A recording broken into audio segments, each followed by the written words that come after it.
This episode of the Amateur Traveler podcast is sponsored by Smart Travel, a new podcast from NerdWallet.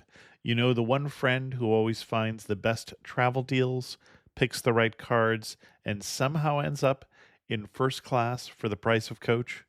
Smart Travel is like that friend, but in podcast form. They cover all things travel finance, like how to use AI to plan a trip that doesn't optimize you into a 6-hour layover, how to survive and even save on holiday travel, even if you're booking late. Oh, I need that one. And standby and last minute travel plays that actually work without living at gate C23. And Smart Travel does that all with a little bit of humor and a lot of travel smarts. I am not the expert on these kind of questions, and one of the places I go to find my answers is NerdWallet. Upgrade trips, not bills, with NerdWallet. Follow Smart Travel wherever you get your podcasts. And thanks to Smart Travel and NerdWallet for sponsoring this episode of Amateur Traveler. As the air gets crisp and the holidays get closer, your wardrobe needs to get warmer. It's time to go back to Quince and get those layers, sweaters, outerwear, and everyday essentials that feel luxurious, look timeless, and make holiday dressing effortless. We've been talking about Quince for a while here. I've told you how much I love their pants for travelers. What is your favorite item that you've got from Quince? Let me know. Is it their $50 cashmere sweaters, their Italian wool coats, or something else? By working directly with ethical top-tier factories, Quince skips the middlemen and offers prices 50% less than similar brands. Which Quince pieces have become your go-to layers for the holiday season? Quince has something for everyone on your list. What pieces are you loving right now, whether for gifting or for yourself? Step into the holiday season with layers made to feel good, look polished, and last from Quince. Perfect for gifting or keeping for yourself. Go to quince.com/traveler for free shipping on your order and 365-day returns. Now available in Canada too. That's QUINCE.com/traveler to get free shipping and 365-day returns. Quince.com/traveler. And thanks to Quince for sponsoring this episode of Amateur Traveler. Amateur Traveler, episode 792. Today, Amateur Traveler talks about royal tombs and beaches, jungles and really large caves, red-shanked Duke Langers, and Cham art as we go to central Vietnam. This is Chris Christensen from Amateur Traveler. Let's talk about central Vietnam. I would like to welcome to the show Joshua Zukas, who is a travel writer and guidebook author. We'll talk more about that. And Joshua is coming to talk to us about central Vietnam. Joshua, welcome to the show. Thanks, Chris. Happy to be here. And Joshua, what is your connection with Vietnam? Yeah, so I've been involved with Vietnam for a really long time. I moved there for the first time almost 20 years ago. And I moved to a city called Hue, which is one that we are going to talk about today in this episode. I lived in Hue on and off for a couple of years. This was before I went to university. Then I went back to university and I loved it so much. So afterwards, I moved back to Vietnam, but then I moved to Hanoi. And I've been living in Hanoi permanently for the past 12, 13 years. And we mentioned you're a guidebook author. This is a good time for you to blow your own horn here a little bit. You've got a guidebook coming out about Vietnam. Yeah, that's right. As your listeners can probably guess, I'm from the UK, and this guidebook is for Brat, which is a UK publisher. And actually, it's already out here in the UK. It came out a couple of weeks ago, and it will be arriving in North America in November, December time. But yeah, I've written my own guidebook with Brat, and I've contributed to 9 other guidebooks, including for Lonely Planet and Fodor's. Excellent. So you might know a bit about Vietnam. So you could probably answer this question. Why should I come to Vietnam? Would you like to know the answer as to why to go to Vietnam or why to go to central Vietnam in particular? Central Vietnam, yeah. Okay. Central Vietnam is a part of the country that has a special place in my heart, I think because I lived there first. But I think that there's a bunch of reasons to go to central Vietnam. The first thing to be aware of is that Vietnam is actually split into 3 regions. So that's northern, central, and southern. And it's important to know that because of the weather. So each of those areas has its own climate. So for central Hmm. Vietnam, the absolute worst time to go is October, November because it's stormy and rainy and there's typhoons and floods. But spring is really good. Okay, so this is also Northern Hemisphere, so they have the same seasons as in the US or the UK. Spring is really good. Summer is also pretty good if you're okay with the heat. But it's worth bearing that in mind because spring is fantastic in central Vietnam, which is what we're talking about today, but it's super hot and unpleasant in southern Vietnam. Huh. So, why central Vietnam in particular? So, for me, central Vietnam is a kind of microcosm of the whole country. So, it has natural beauty, it has heritage towns, and it also has an emerging metropolis. So it's the ideal part of Vietnam for travelers with diverse interests because you can relax on a beach, you can unearth crumbling ruins, you can wander around an old town, you can discover royal tombs and palaces, you can visit Vietnam war sites as well, and you can also explore the world's biggest caves, and you can do all of that in a week. Traveling around central Vietnam is relatively easy. In the itinerary we're talking about today, the places are all quite close to one another. So there's no need to Hmm. fly, and transfers don't take more than a couple of hours. So, yeah, that's why I think central Vietnam is so great. When you talk about places being close, this central part of the country is so skinny. I want to say it's what, 20, 30 miles across. In some places, yes. I think that at its narrowest point, it's, yeah, 50 kilometers across. So, yeah, what you said. But at other 30 points, miles, it yeah. get, yeah, yeah. And at other parts of the country, it's a little bit wider. So it depends where you are. But Right. yes, there are some super narrow parts. Excellent. Well, what itinerary are you going to recommend for us? Okay, so this itinerary focuses on three places, and there's lots Hmm. of side trips and detours, which you can do as half day trips or full day trips sometimes as well. In these three places, each one of them has food specialty dishes. So I forgot to mention before about why Central Vietnam, and food is a big one. Why Vietnam in general, but Central Vietnam in particular. We'll get into that. Okay, so the first place on our itinerary is Da Nang, or in Vietnamese it would be pronounced more like Da Nang. And this is the emerging metropolis that I mentioned. Hanoi in the north is the capital, and Ho Hmm. Chi Minh City in the south is the biggest city. And Da Nang is the third city of Vietnam. It's the biggest city in central Vietnam, and it's often referred to as Vietnam's most livable city.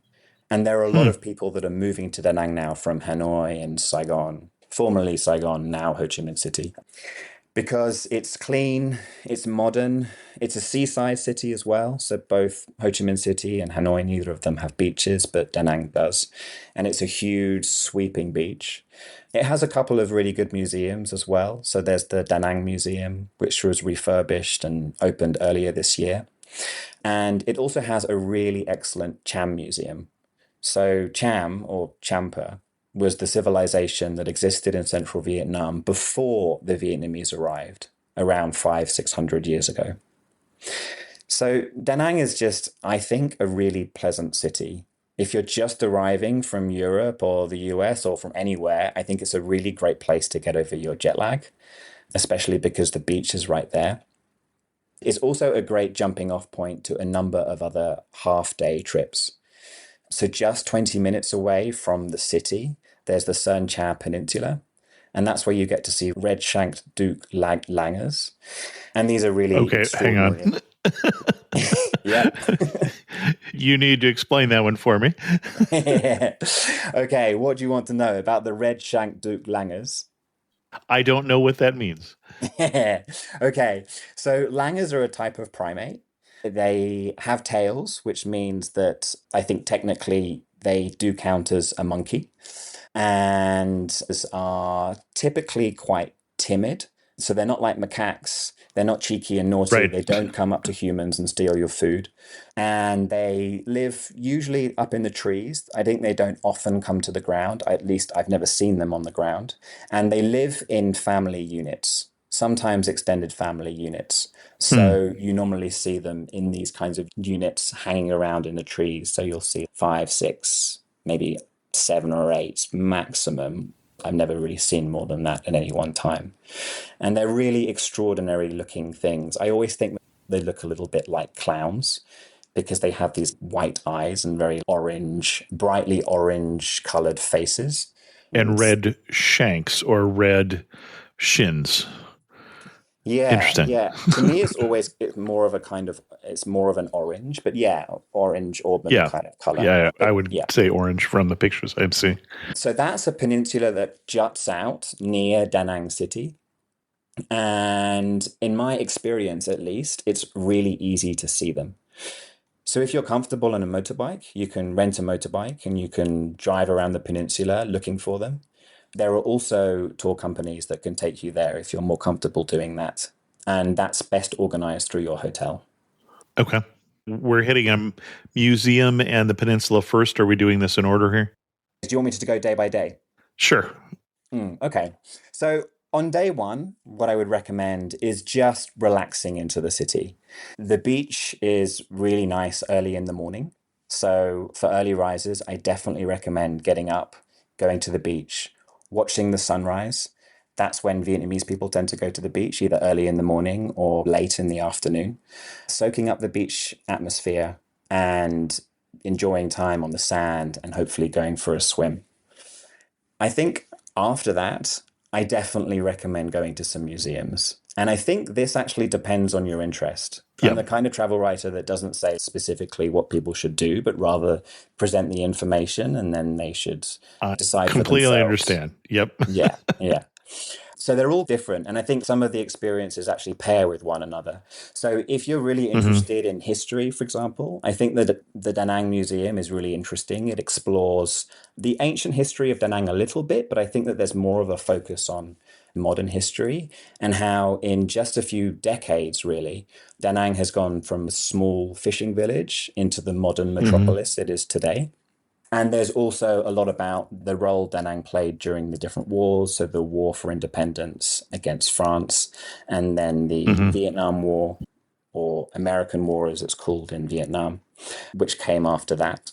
The museum is also housed in a really nice colonial building, one of the few that's left in the city, with a pretty interesting, I think, modern extension. So that's one option for a museum. I think another option for a museum is going to the Cham Museum. The Cham Museum is probably the best collection of Cham art anywhere in the world. So when I say Cham or Champa, so Vietnam as it is today is like a long, thin country. But Hmm. 600 years ago, Vietnam was actually just in present day northern Vietnam. And central Vietnam, where we are now, is a different country called Champa, and southern Vietnam was Okay. part of Cambodia.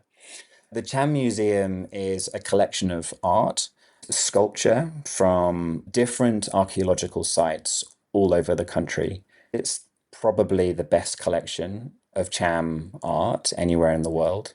And it's housed in a pretty beautiful, I think, French colonial building.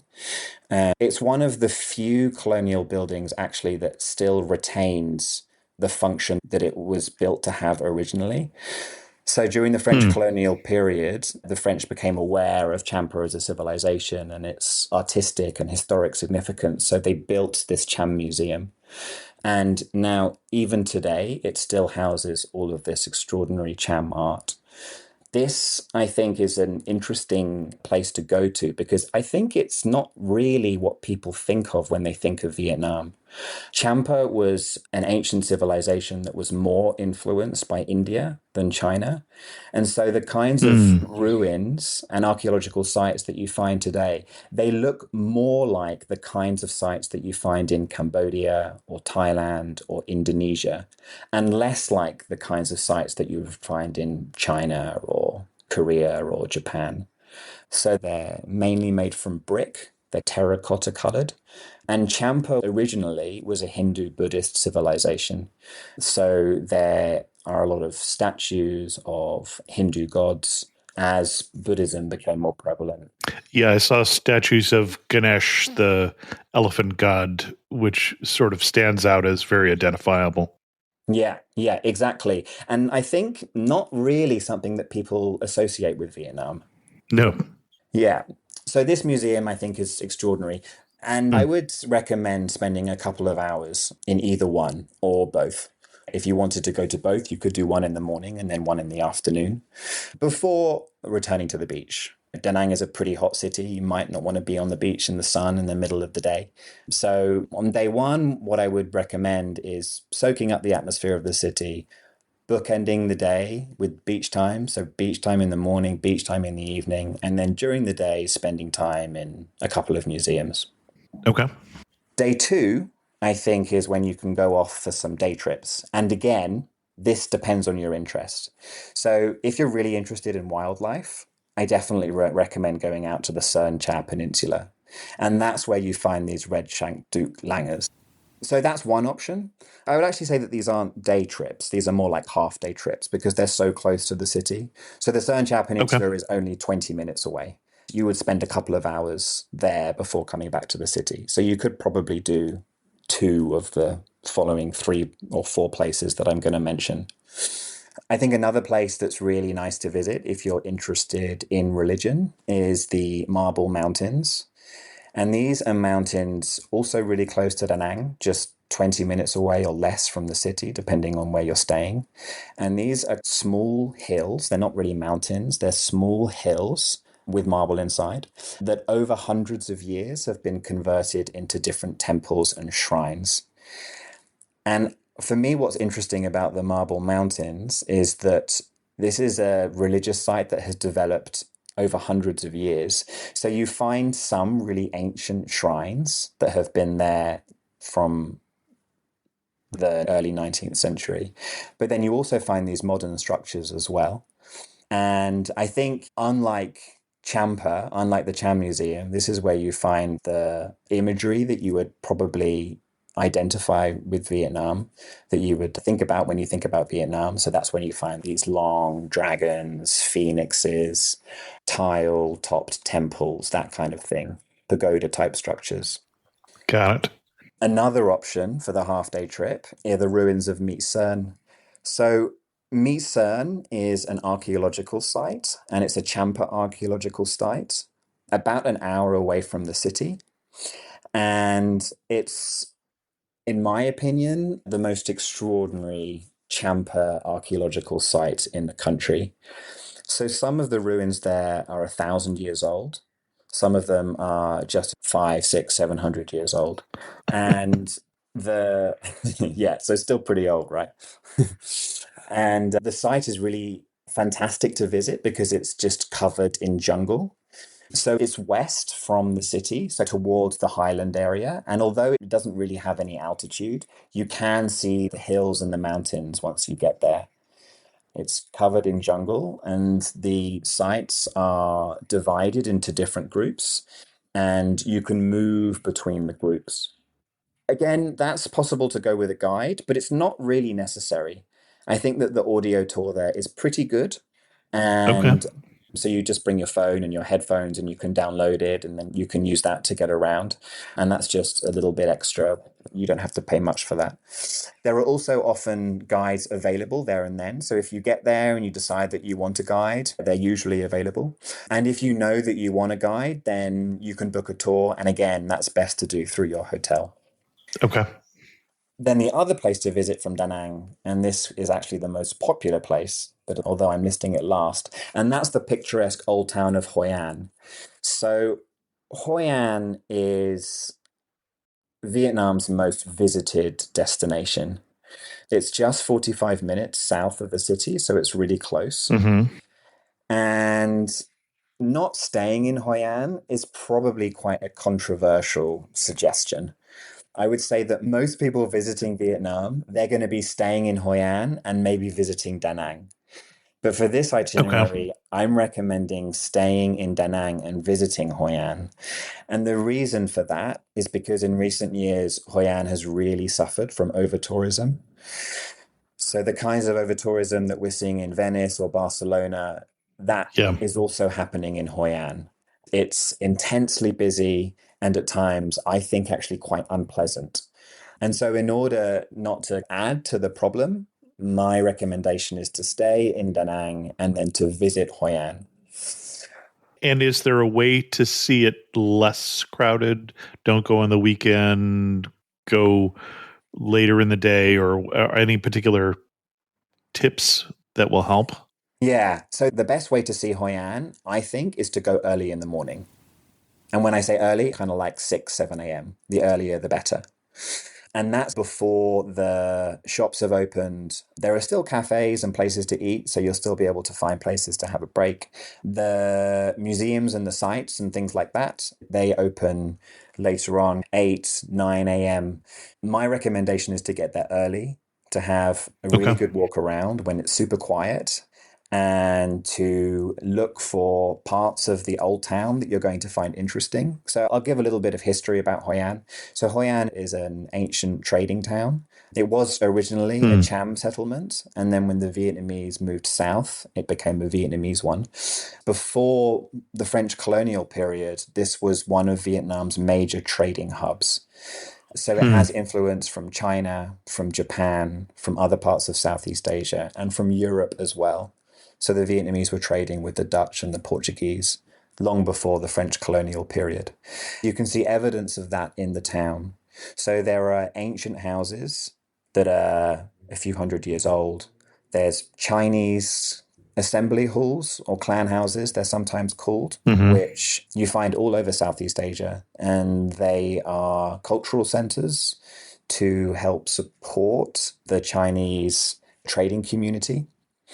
So Hoi Sure. An has 5 of those to represent 4 of the major Chinese ethnic groups that came and traded in Hoi An, and then a fifth one for all of the other Chinese groups that aren't represented in the other 4. Okay. There's an ancient Japanese bridge, which they don't actually know when it was built, but it's at least a few hundred years old. They actually don't even know if it was built by the Japanese. It's called the Japanese Bridge because of its architecture, but it's not clear who built it. It could have been Chinese, it could have been Vietnamese, it could have been Japanese. And these are all sites in this old town that are really nice to visit, and I think are especially nice to visit early in the morning. If you're one of those guys who looks at hair loss as a way to wear cool caps and save on shampoo, then good on you. But a lot of us take it a little more personally than that. It makes us feel like we're getting old and less attractive. If you're trying to figure out what actually works, through HIMS, you can get to clear solutions, expert guidance, and online process to take the confusion out of care. HIMS offers convenient access to a range of prescription hair loss treatments with ingredients that work. Doctor trusted ingredients can stop further hair loss and regrow hair in as little as 3 to 6 months. For simple online access to personalized and affordable care for hair loss, ED, weight loss, and more, visit hims.com/travel. That's hims.com/travel for your free online visit. hims.com/travel. Individual results may vary based on studies of topical and oral minoxidil and finasteride. Featured products include compound drug products which the FDA does not approve or verify for safety, effectiveness, or quality. Prescription required. See website for full details, restrictions, and important safety information. And thanks to HIMS for sponsoring this episode of Amateur Traveler. All right, remember, the machine knows if you're lying. First statement, Carvana will give you a real offer on your car all online. False. True, actually. You can sell your car in minutes. False? That's gotta be... True again. Carvana will pick up your car from your door, or you can drop it off at one of their car vending machines. Sounds too good to be true, so... True! Finally caught on. Nice job. Honesty isn't just their policy, it's their entire model. Sell your car today, too. Carvana! Pickup fees may apply. And then when these sites, some of them like the old houses and the clan houses, they don't open until later on in the morning. So after you've had a walk around the old town, which is very small, you can walk around the old town in less than an hour. When the places start to open, that's when you can visit the clan houses or visit the old houses. Hoi An is actually, I think, pretty nice throughout most of the day. The only thing is, again, it's very hot. So I'm Okay. saying go early in the morning so that you can take advantage of the quiet streets and the fact that it's still relatively cool. And then when things start to get too hot, maybe that's when you retire to the beach back in Da Nang. Or Hoi An has its own beach as well, so you could head to that. The time that I would recommend not going to Hoi An is in the evening, and that's when it is super, super busy. There's a few articles online about this at the moment, actually. I've written some of them about how busy it's become and how this has become quite difficult for local people and local people living in the old town. So my recommendation is not to add to that because I think that it's not enjoyable traveler experience, but it's also starting to become a bit problematic for the people that are living in the old town. Yeah. And we should say this is one of a couple of UNESCO World Heritage sites that you're going to talk about today. That's right. Hoi An is a UNESCO World Heritage Site, as is My Sơn, the Cham archaeological site that I mentioned before. Okay. There are certain things in each place. I'm going to talk about food because food is life, especially in Vietnam. And there are a couple of dishes that you need to look out for when you're in Da Nang because in some cases, Da Nang and Hoi An, in some cases, you can only find them in these places. And in other cases, they're better here than anywhere else. So the first dish to look for is a dish called mi quang. And mi means noodles. And Quang is the name of the area. So it's, Quang noodles. This is an interesting dish because it takes lots of different forms depending on who's cooking it. But it's noodles. It's not really a noodle soup, but it's not dry noodles either. So there's a little bit of broth. So it's wet noodles, you might describe it as. And the protein, the meat and the seafood, it depends on what's available. So in some places, you'll find everything, almost everything. You'll find beef and pork and chicken and shrimp and fish and frog, jellyfish. And and in other places, you'll just find a few of those. And it's one of these dishes where you can just choose the protein that you want. And if you don't speak Vietnamese, it doesn't matter because normally it will be displayed. So you can point at the meat that you do and that you don't want. And then it's topped usually with a little bit of salad. And importantly, a rice cracker. Most Vietnamese noodle dishes aren't served with a rice cracker, but mi quang is. So that's one dish to look out for. It's really good in Da Nang. And it's really good in Hoi An. My favorite place in Da Nang, a lot of people are going to hate me for saying this, but my favorite place in Da Nang is actually a modern mi quang place, and it's called Nu Do. Like noodle, as if a Vietnamese person was saying noodle. And this was started by a master chef. And she's from Da Nang originally. And she wanted to elevate the dish of her city and her region, or her province rather. And she opened this noodle restaurant, which is, my favorite place to try that dish. Another dish, which I think is worth looking out for, is called Cao Lau. And Cao Lau is famous in Hoi An. And I think what's special about Cao Lau is it really reflects the history of Hoi An. So Hoi An was a trading hub, which means lots of connections with other countries in the region, including Japan and China.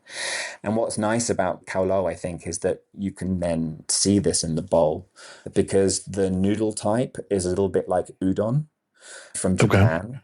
But the pork, it's like sliced pork, which is more like what you would find in China. And then it's topped with kind of greens, which is a very Vietnamese thing to do as well. So it's like you have the history of Hoi An in a bowl. Okay. So my favorite place for Cao Lau is a traditional place, and it's called Cao Lau Tang. And that's spelt C-A-U, so cow, and then space, L-A-U, so lo, and then space. And then Tang, which is T-H-A-N-H. Cool. And I'll put links to all these in the show notes. Cool. And did you say you had 3 dishes you were going to recommend, or am I making that up? I may have done. I've got a few here. Shall I keep going? Sure. Yeah, my next recommendation for food in the area is just seafood. Yeah, seafood is basically good all over Vietnam, but I think that it's particularly good in Da Nang because it's right there on the beach. And the place to go for seafood is anywhere along the coast where you can see the fresh seafood. They're in tanks. So you can see that it's super fresh. People in Da Nang are quite used to visitors, so it's quite possible to go into restaurants and you'll find someone that speaks English. And my recommendation is to design the menu there and then, with somebody while looking at the different tanks. So you can point at the Okay. shrimp or you can point at the crab, and then you can discuss with them how you want it cooked. And then, yeah, you sit down and the food comes. The only thing that I think is important to remember is that seafood is not cheap in Vietnam. It's still cheaper in Oh, Vietnam than it is in other parts of the world, but it's sometimes feels expensive because it's so much more than a bowl of noodles. Like a bowl of noodles is going to be like $1, but a seafood okay. I was going meal, to say $3. Gosh. Okay. yeah, yeah. So a bowl of noodles is like $1, maybe $2. And a seafood meal, you're looking at something like $20 per person. Hmm. So, although that's still a lot less than what you're going to pay in Europe, for example, it will feel a lot because it's expensive compared to other things there. So, it's important to talk to the person at the restaurant that you're ordering from and make sure you say, how much is this going to be? Because you don't want to order loads and loads of exotic seafood and then the bill comes and it's hundreds of dollars, because that can happen. Okay. Okay, so after Da Nang, after 2 nights in Da Nang, with your different half-day trips, we're going to move up to Hue. So Hue is really not very far from Da Nang. I think it's about 100 kilometers, and it's north. It's also on the coast. It's close to the coast, but it's not Hmm. right on the beach like Da Nang is. And the way that I always recommend getting between Da Nang and Hue is by train. The train journey is, I think, probably the most magnificent stretch in the country. So there's a peninsula, a kind of mountainous peninsula that separates Hue and Da Nang. So these are mountains that are in Laos, and then they roll through Vietnam and they go all the way into the sea. And the train journey goes over this mountain pass. So it snakes through this peninsula, through the jungles, and on one side of the train, you can see all of these jungles. And then on the other side of the train, you can see out to sea. And it's very slow, but I think very beautiful and also pretty romantic. The train journey goes over this peninsula. And then as it drops down from this peninsula and goes towards Hue, you'll pass these lagoons, which are also, I think, really nice to look at. These are some of the biggest lagoons in Southeast Asia. They're heavily cultivated. And by that, what I mean is fish farms. So there's lots and lots of farms. So you can Hmm. see the fish farmers out there as you're going through the train. You can see the fish farms and the fish farmers working their farms on the different lagoons. And I think that's a really nice thing to see as you're moving towards Hue. And then you arrive in Hue. So Hue is the city that I used to live in. It's the first city that I ever lived in Vietnam. And this is almost 20 years ago. Hue is also one of these cities that isn't really changing that much. Hanoi, Hmm. Saigon, Da Nang, all of these places, Vietnam is a rapidly developing country. And all of those other cities are unrecognizable from what they were 20 years ago. But to me, Hue is the same old Hue, which makes me love it even more. So let me start with some history about the country. So until the middle of the 20th century, Vietnam had a monarchy, and Hue was the royal seat. So that's where you find the Forbidden City. So this is Vietnam's version of the Forbidden City that you find in Beijing. It's a Okay. big walled city with kind of stages as you enter through the main gate and then move throughout. It's not as old as the Forbidden City in Beijing, but I think for me it's just as visually striking. You also have royal tombs. So the kings, when they passed, they would have, some of the kings designed their own tombs. Some of them had their tombs designed for them by their descendants. And these are all dotted around the city. And that all combines to be yet another UNESCO World Heritage Site, we should say. Yes, exactly. So the citadel and the tombs combined is UNESCO recognized. So, interestingly, despite its historical significance, a lot of people skip Hue. Hmm. I'm not really sure why this is, but a lot of people skip Hue and they prefer to go to Da Nang and Hoi An instead. I guess maybe because the beaches are more accessible, and I think because Hoi An is Okay. probably more picturesque.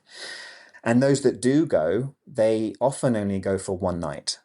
And that's just maybe they see the palace and then they visit some tombs and then they leave. I always recommend at least, at the very least, 2 nights. And that's because you need at least a day. So let's call this day one to visit the imperial palace. This is the Forbidden City and all of the royal structures that surround it.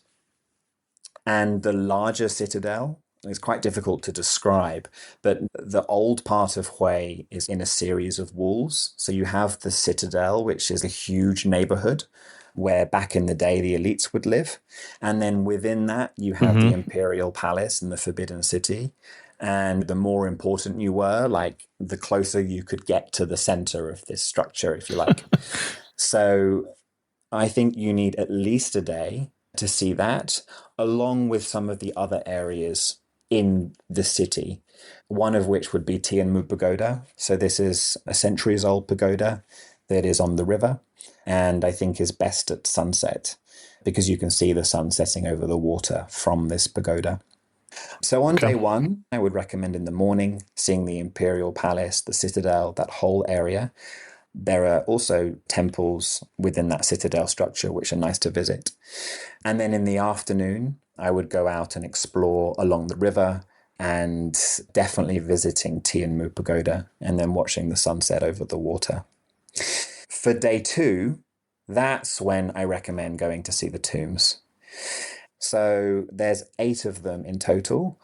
To see all of them probably takes 2 days, maybe even 3. So my recommendation is just to focus on the ones that interest you the most and then collecting them into a half day or a full day itinerary. For you, is there 1 or 2 must-see of the tombs? Yeah, so that's a difficult question because my favorite tomb out of all of them is the Yalom tomb, and that's spelt Gia space Long. And that's the oldest tomb. So Yalom, they're all named after the emperors. So Yalom was the founder of the royal Nguyen dynasty. So he's not the founder of the Nguyen dynasty because it had existed before that. But when it became the royal Nguyen dynasty, when the Nguyen took power in Vietnam, Yalom was the emperor that facilitated that. So he has the oldest tomb, and in my opinion, the most beautiful, but it's also the hardest to get to.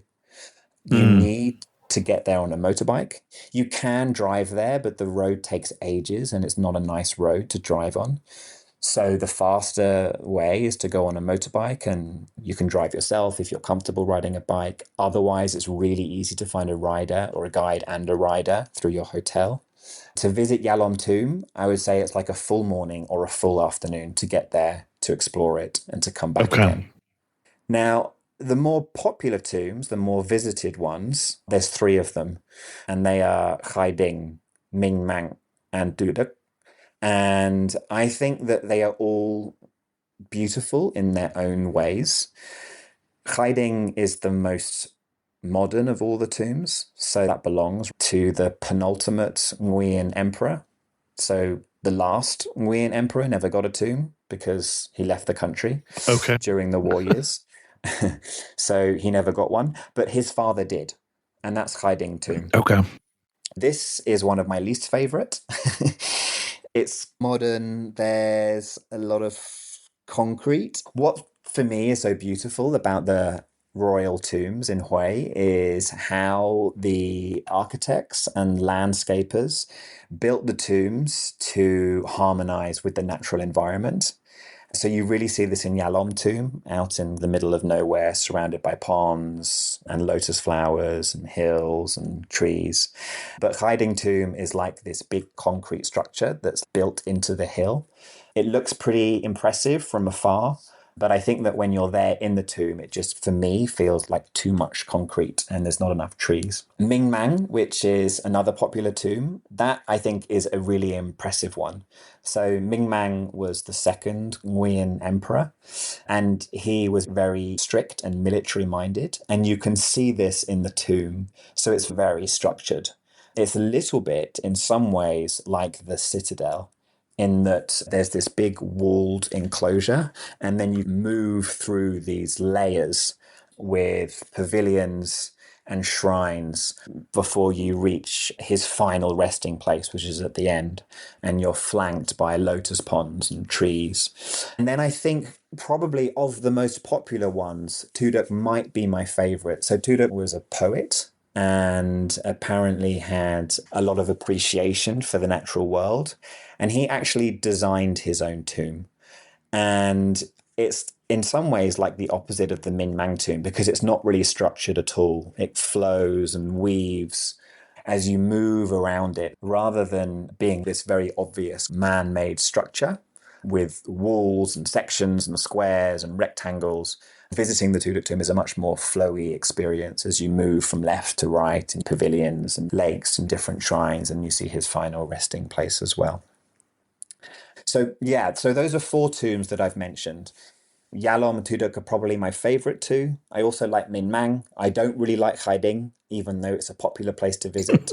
And there's a couple of smaller ones as well. So my advice is to just do a little bit of research online. I've written a few guides, so you could do that research on my website if you like. And highlight the tombs that you think are the most interesting, and then you can build your own itinerary for your tomb day. And once you have your own itinerary, you can then just do it by yourself if you're comfortable riding a motorbike. And if not, then again, go to your hotel, talk to the reception, and they can find you a guide, and you can tell them the tombs that you want to visit. Okay. So Hue also has some dishes that are worth looking for while you're there. The first one is one of my favorite noodle dishes in the country, and it's called bun ba Hue. So bun is noodle, and ba is beef, and Hue is Hue, like the city. So it's beef noodle soup, and it's spicy. There's a lot of lemongrass. It has a lot of flavor. I think some of your listeners might be familiar with pho, or spelled Sure. Pho. I would say that bun ba is a very different dish to pho. Pho, to me, especially in the north at least, where it originated, is a very balanced and delicate dish. But for me, bun ba is more flavorsome, and the flavors are quite intense. There's lots of different things that go into it as well. So you get beef, but you can also find it with meatballs and bits of crab as well, and then crab balls, and then blood cakes. And again, this is a kind of little bit like mi kwang, the dish that I mentioned before. This is the kind of dish where you can go and then you can just point at the different things that you want in your soup. Maybe you want the beef, but you don't want the blood cake. So just don't point blood cake when you're ordering it. Yeah, you had me at beef, but you lost me at blood cake. Yeah. Yeah, fair enough. And bun ba is normally served for breakfast. And unfortunately, this is a funny dish because a lot of people don't get to try it because breakfast is so often included at their hotel. So they don't eat breakfast out. And I highly recommend just skipping the hotel breakfast and going to find some bun ba instead. But that's going to add another $1 to my budget. Yeah, I know. Yeah, you'll just have to accept that. Or maybe you can compromise and you can have some fruit at the breakfast buffet and then go out and find some bun ba. And this bun ba in the morning, you will find everywhere. There's a couple of places that I like. One of my favorites is called bun ba hang. And so that's B-U-N and then bar, B-O, and then hang, which is spelt H-A-N-H. And that is on a street called Nguyen Tai Hop Street, which is spelt N-G. Maybe I won't spell this, but maybe we can put this in the show notes. I'll put a link to that in the show notes, yeah. Okay, cool. The who's down in Who Newville were making their list, but some didn't know Walmart has the best brands for their gifts. What about toys? Do they have brands kids have been wanting all year? Yep, Barbie, Tony's, and Lego. Gifts that will make them all cheer. Do you mean they have all the brands I adore? They have Nintendo, Nespresso, Apple, and more. What about... So the Who answered questions from friends till they were blue. Each one listened and shouted, from Walmart? Who knew? Shop gifts from top brands for everyone on your list in the Walmart app. We find Vecna, we end this once and for all, together. On December 25th. We have a plan. It's a bit insane. Everyone in? He knows where we are. Watch out! Get ready for one last adventure. We stay true to ourselves. Stay true to our friends, no matter the cost. Found you. Stranger Things, Season 5, Volume 2 begins December 25th. Only on Netflix. So yeah, that's one dish I think that's really worth looking out for, and also worth foregoing the breakfast buffet. Another dish, or rather set of dishes, that I recommend looking for when you're in Hue, it's called the Bang Hue. Bang means cake, and Hue, like the city. So it's the Hue cakes. They're not sweet, they're savory. And this is royal cuisine. The emperors were very particular and picky, and probably had a feeling that they were exceptional in some way, as monarchs tend to. And this led to all of this kind of royal cuisine that was designed specifically for them. And the bang hui are one of these things. And it's basically like they're combinations of just a few simple ingredients. So a kind of rice flour cake, a crispy bit of pork crackling, and then a kind of minced shrimp. And this is combined in different ways, often wrapped in a banana leaf and then boiled. And then it's served with a dipping sauce, which is a kind of sweet, sour, and spicy or hot dipping sauce on the side. And bang hui, there's a number of places that do this. What I would recommend doing with bang hui, so Hui people are super, super proud of their food, and they love recommending where to eat. So I'm not going to give a bang hui recommendation. And I'm not going to give a bumba recommendation either, because the best thing to do is to go and ask a Hui person. Like, I'm not a Hui person. So go and ask somebody local, whether that's your hotel receptionist or your tour guide, or just somebody that you strike up a conversation with on the street, and ask them, like, where's the best bumba and where is the best bang hui? And everyone has an answer. So those are two dishes to look out for. And the last thing I think to look out for in Hue, which is quite special and something that a lot of people don't know about, is the vegan food. So Hue was the old royal capital, but it's also often considered the religious capital of the city. So there are Buddhist pagodas everywhere, and you will probably see more monks in Hue than anywhere else in the country, monks and nuns. And the strict Buddhist diet is vegetarian, or vegan rather. So yeah, no meat, no animal products. And there are vegan restaurants all over the city. And again, I think this is something it's good to ask your tour guide or your receptionist or your new Hue friend where the best vegan food is in the city. It's quite common that Hue people will eat vegan once or twice a month for religious reasons. And I am going to move us on. I think you've got one more destination that you wanted to get to. That's right. My last destination is Phom Nha, and that is north of Hue. There's a couple of ways to get there. You could get the train north from Hue to Phom Nha, to Dom Hue, which is the city near Phom Nha, and then from there you can get a bus or a taxi. You can also get buses from Hue to Phom Nha, and you can also get a private car. It's like a maybe 3.5, 4-hour drive. So Phom Nha is, I sometimes say, it's the world's most extraordinary national park that you've probably never heard of. And the reason why it's so extraordinary is because of its many hundreds of caves, including the world's largest caves. So there are hundreds of caves in and around this national park, and you can visit dozens of them. It was put on the map about 15 years ago, because the biggest cave in the world was discovered, or rather rediscovered, by a guy called Ho Hang. And I say rediscovered because he found it like decades ago and then lost it. And then he looked for it for years. Yeah, I know. Imagine that. Imagine losing the biggest cave in the world. And then so he tried to find it, and he couldn't. Then some professional cavers from the UK came over and they met him, and this guy was like, yeah, I found this massive cave, but I can't find it again. And then these cavers are like, okay, why don't we go into the jungle together and we can try and find it? And then they did. And it was bigger than anybody expected. Like much, much bigger. It was bigger than they could have dreamed. And the following year, they brought their survey equipment to measure it. What they discovered is that this cave, which is called Sondong, Sondong, had the biggest cross-section of any cave chamber of any cave anywhere in the world. Measuring caves is quite complicated. Do you measure length? Do you measure volume? Yes. So there's different ways of measuring the cave. So some people dispute this. Measuring volume of a cave is very difficult. But one easy or tried and tested way to measure a cave is by measuring chamber cross-sections. And it is accepted that Sendong has the biggest one of any cave in the world. It also seems to have a length of about, I'm seeing 126 kilometers, which is just stunning. Yeah. I love the fact that when this podcast started, we didn't know about this cave, that it's that recent. Yeah, interesting. I don't mean this particular episode, which while it has been long, it hasn't been that long. Yeah. So you can visit Sendong. You have to do this on a multi-day experience. And you go through 9 kilometers of the cave. That's really extraordinary. But I'm not going to recommend this. Wow. Yeah, you're looking at photos. No, I was just a 9-kilometer cave journey is a long cave journey.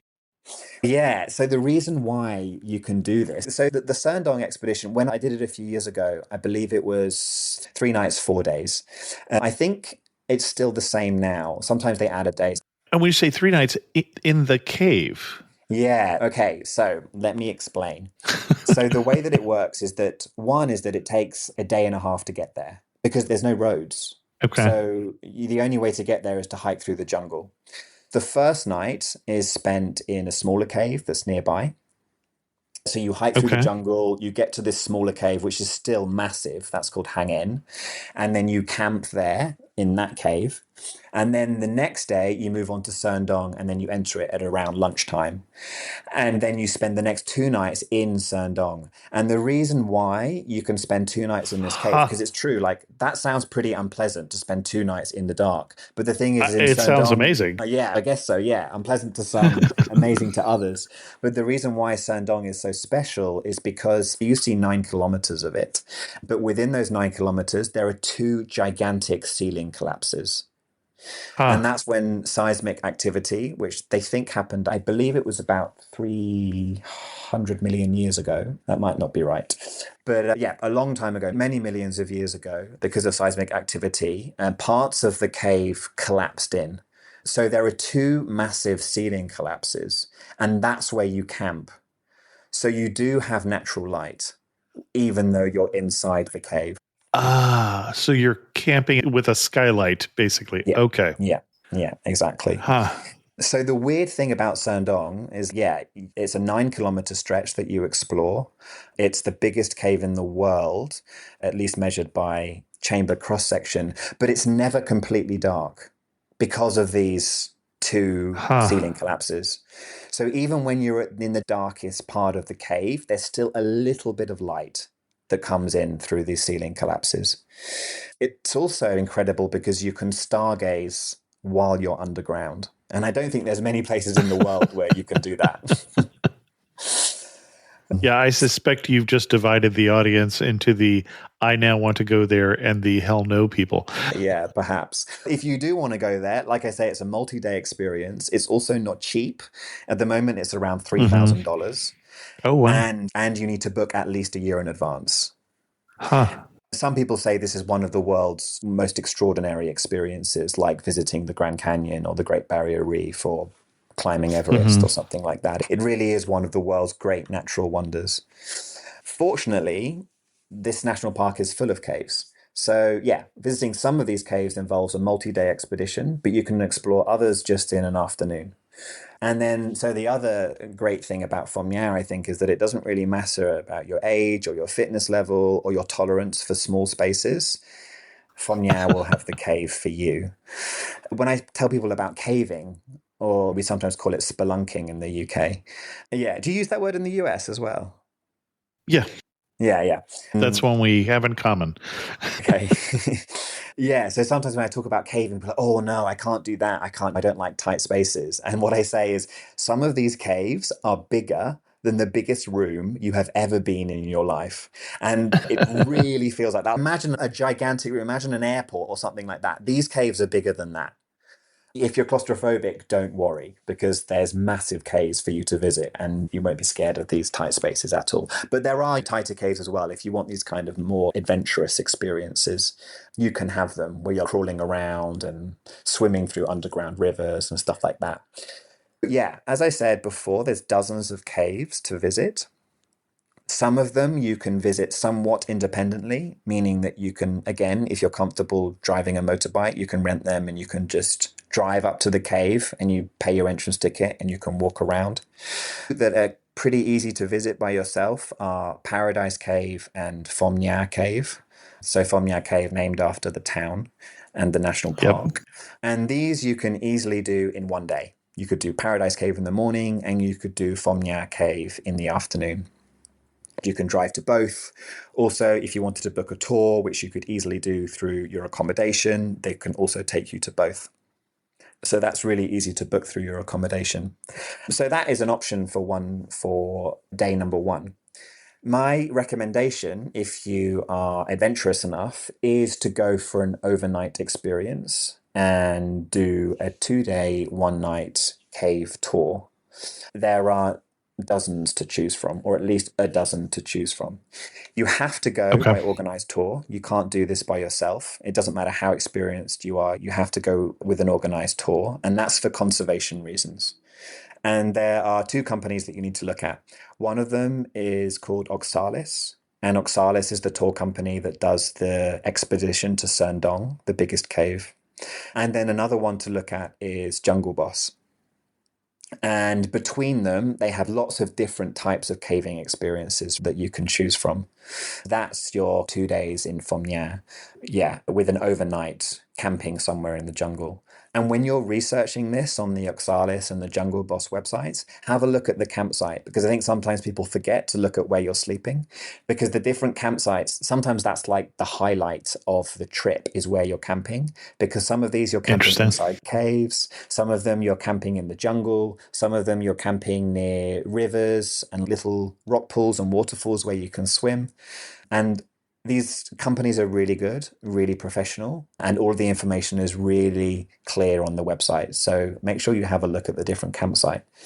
These tours are relatively pricey, maybe $100 to $300, depending on the cave that you're visiting. But that does include everything.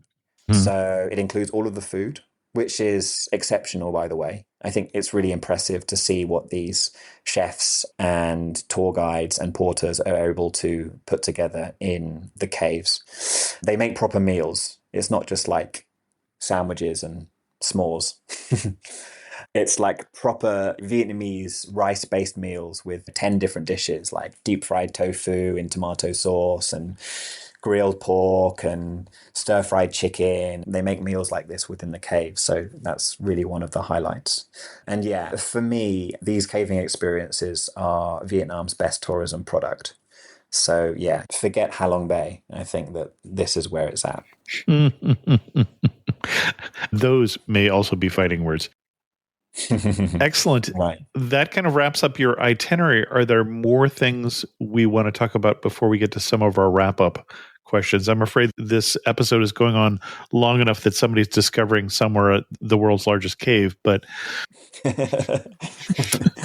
no, not really. I think that that's pretty much it. I would just say one thing, and that is that when you are in Phom Nha doesn't have a really rich food culture like Hue and Da Nang and Hoi An, but there is one thing to try when you're there, and that's called chow. And chow is a kind of dipping sauce, and it's like a salty herb mixture, and it's for dipping grilled meat or vegetables. So when you are in Phom Nha, the food is great as it is everywhere in Vietnam, but make sure you try some chow. Excellent. One question before we get to our wrap-up questions, just in terms of, I'm always interested what people include and also what they don't include. And one very Instagrammable site that you skipped over in Da Nang is the Golden Bridge. And I'm assuming that was intentional. Yeah. So the Golden Bridge, it's true. It's very Instagrammable. The modern structure, a golden bridge held up by big, what look like stone hands, and probably not stone, but. That's right. Although the hands don't actually hold up the bridge. They're just there to look cool. Yeah.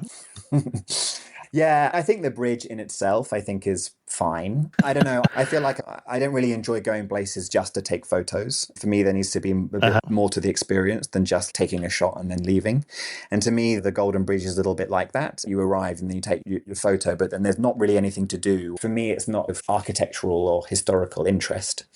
But the reason why I didn't include it is because it's part of the Banner Hill Entertainment Complex, which is a little bit like a theme park.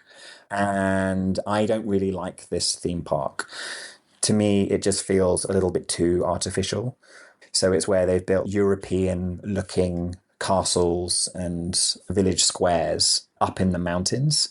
It depends on the sort of traveler you are. I think that for me, Banner Hills is really good for domestic visitors, particularly domestic visitors that might not get the opportunity to visit Europe one day.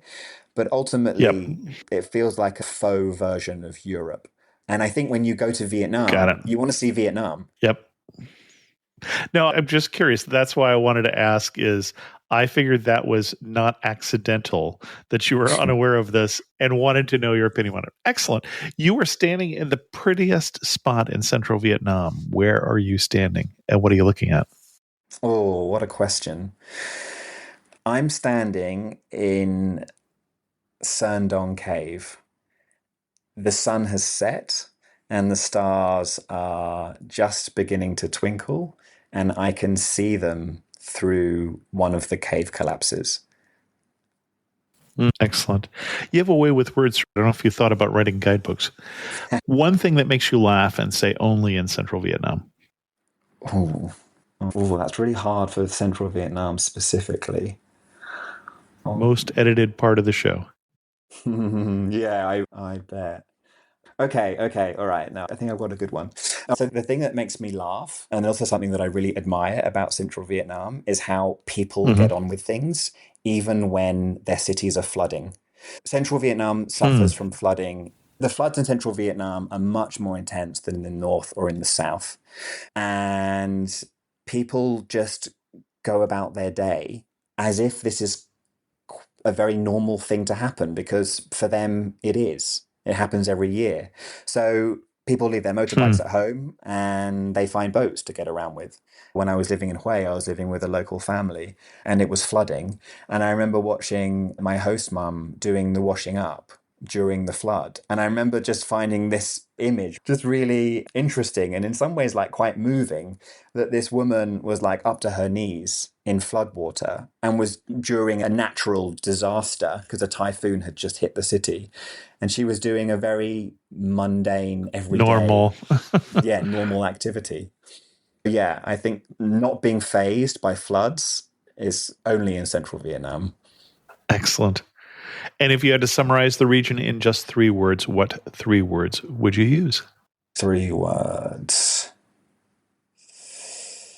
Okay, so in just 3 words, I would say diverse, because there's just so much to do.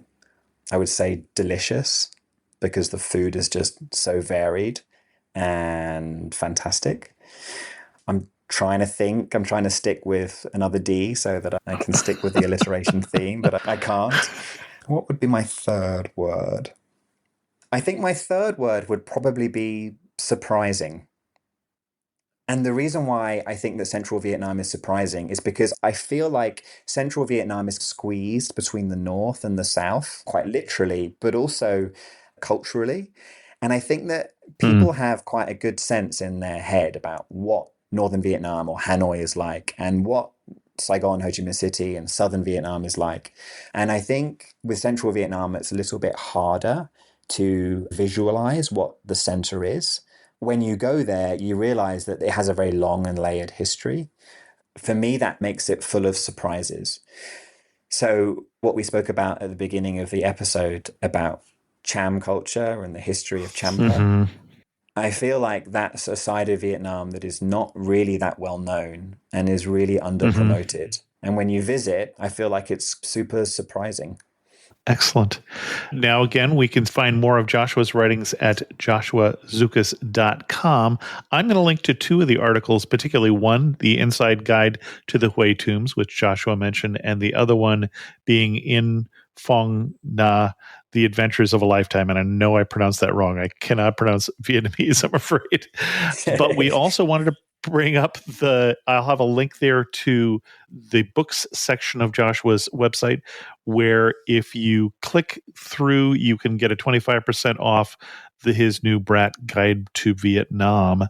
We don't know if that's going to work that well for people in the US, so I may also include an Amazon link when that comes out. But Joshua, thank you so much for coming on Amateur Traveler and sharing with us your obvious love for Vietnam. Yeah, thanks, Chris. It was a pleasure. No one should have to choose between their own safety and their pets. But nearly half of domestic abuse survivors delay leaving because they can't bring their pets with them. Purina is helping to create more pet-friendly domestic violence shelters through the Purple Leash Project, so survivors and their pets can escape and heal together. Visit Purina.com/purple to learn more. Kraft mac and cheese is the best thing ever. It's even better than pop music. You look just as natural enjoying us at age 13 as you do 55. Kraft mac and cheese. Best thing ever. A special thanks to the patrons of the show who help support Amateur Traveler financially. If you're interested in learning more about becoming a patron of the show, you can go to patreon.com/amateurtraveler. And special thanks to Carla, who just became a patron of the show. Well, a couple weeks ago, but I've been busy. Thanks so much, Carla. And Carla said, love your podcasts. I listen daily while getting ready for work. I recently listened to the Guatemala episode, and it was so informative. I can't wait to visit Guatemala in the near future. And if any of you have visited a place because of Amateur Traveler, please let me know. Every year at the end of the year, I put together an updated media kit, and I include quotes from listeners who say, hey, I'd never heard about Namibia until I listened to your show, and now we just got back from our honeymoon there, or things like that. And it's helpful for me if you let me know. If you're interested in joining me in Uzbekistan in 2026, there are still spaces available. Drop me an email or go to amateurtraveler.com/trips, the private Facebook group, to learn more. And with that, we're going to end this episode of Amateur Traveler. If you have any questions, send an email to chris2x@gmail.com, or better yet, leave a comment on this episode at amateurtraveler.com. And as always, thanks so much for listening.